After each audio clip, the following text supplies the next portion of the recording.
Most men treating hair loss after 50 are treating the wrong thing. Not because the products don't work, because they're working on the wrong layer.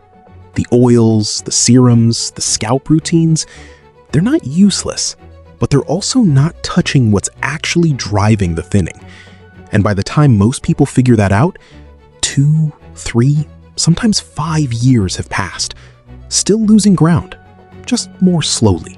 So in this video, we're going to map exactly what's happening biologically and rank the most popular treatments by how deeply they actually interact with the system. Not by popularity, not by marketing, by mechanism. For a long time, hair loss was treated as simple aging, a gradual decline, a cosmetic inevitability.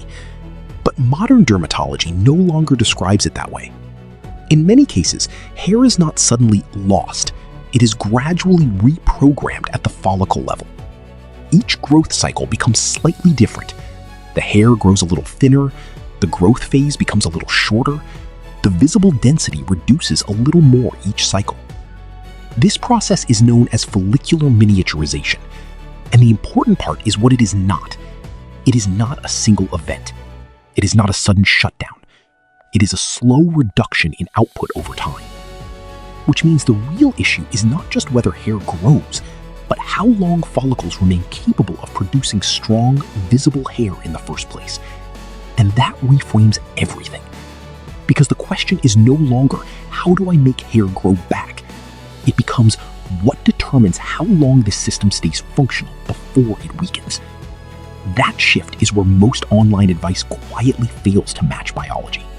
Hair loss is rarely driven by one isolated cause. It is the result of multiple biological systems interacting over time. The key ones include genetic sensitivity in specific follicles, androgen signaling activity, including DHT sensitivity, inflammation within the scalp environment, regulation of the hair growth cycle itself, and local scalp conditions that influence stability. These systems don't act independently. They amplify each other, which is why hair loss rarely responds to one-ingredient solutions. But most online treatments are built exactly that way. One oil, one serum, one routine, one hack. Each one targeting only a single layer of a much deeper system, usually the surface layer, not the biological driver underneath. And that's where the gap appears. Because surface-level improvements can be real. Softer hair, reduced dryness, improved shine, temporary comfort. But those changes do not necessarily reflect what is happening inside the follicle itself. So people assume something is working, when in reality they are only seeing the outer layer respond. Meanwhile, the underlying process continues. Slowly, quietly, uninterrupted. Which is why results feel inconsistent across people using the same products. Not because the products are random, but because the system underneath is not the same. This is where most people get misled, without realizing it. Online, almost everything is labeled as a hair growth solution. Oils, serums, natural blends, DIY routines. Even basic scalp care gets framed as something that stimulates regrowth. But biologically, these are not the same category of effect. Some products only influence the appearance of hair, shine, softness, smoothness. Some interact with the scalp surface, dryness, irritation, comfort level. And a smaller group may influence surface-level biological conditions, barrier balance, microbial environment, inflammation patterns at the skin level. But here is the critical distinction. None of these categories consistently address the core mechanisms involved in progressive follicle miniaturization. And that's where the confusion starts. Because the same language gets reused everywhere. Strengthens follicles, boosts growth, revives dormant roots. So instead of repeating that confusion, we simplify the framework.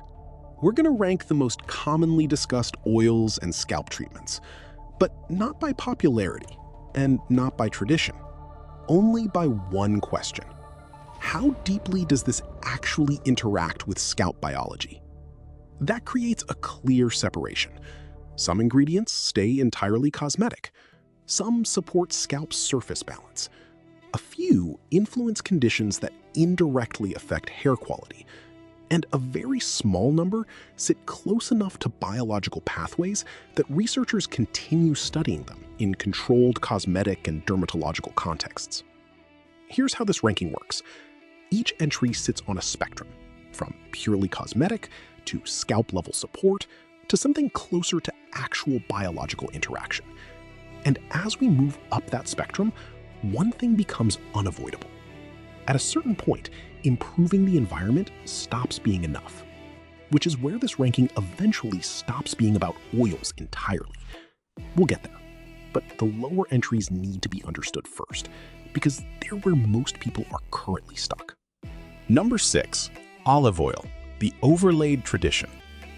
This is one of the oldest and most repeated scalp rituals online. Warm olive oil, often infused with rosemary or peppermint, massaged into the scalp and left for hours. Because it feels traditional, it feels biologically significant.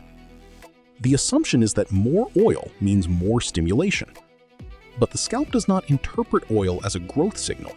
It interprets it as a surface condition. And for some scalp types, heavier oils can increase buildup, trap residue, or temporarily mask imbalance rather than resolve it. Olive oil is rich in oleic acid, useful for softness and lubrication, not follicle regulation. Who it may help: dry scalp conditions, brittle or chemically treated hair, pre-wash conditioning routines. So why do outcomes vary so dramatically between people using the same method? Because everything here operates primarily on the surface layer of the system. Score: 3 out of 10. Number 5. Black seed oil, the inflammation confusion. Black seed oil is often described as healing, calming, and anti-inflammatory, which leads many people to assume it can restore follicle activity. Reducing irritation is not the same as reversing follicle miniaturization. Inflammation can contribute to discomfort and shedding conditions, but in most patterned hair loss, it is not the primary driver. Black seed oil contains thymoquinone, studied for antioxidant and anti-inflammatory properties. In scalp contexts, that may support reduced irritation, improved comfort, better scalp tolerance. But its effects remain supportive, not structural. But if inflammation is only one layer of the system, what actually drives progressive follicle weakening?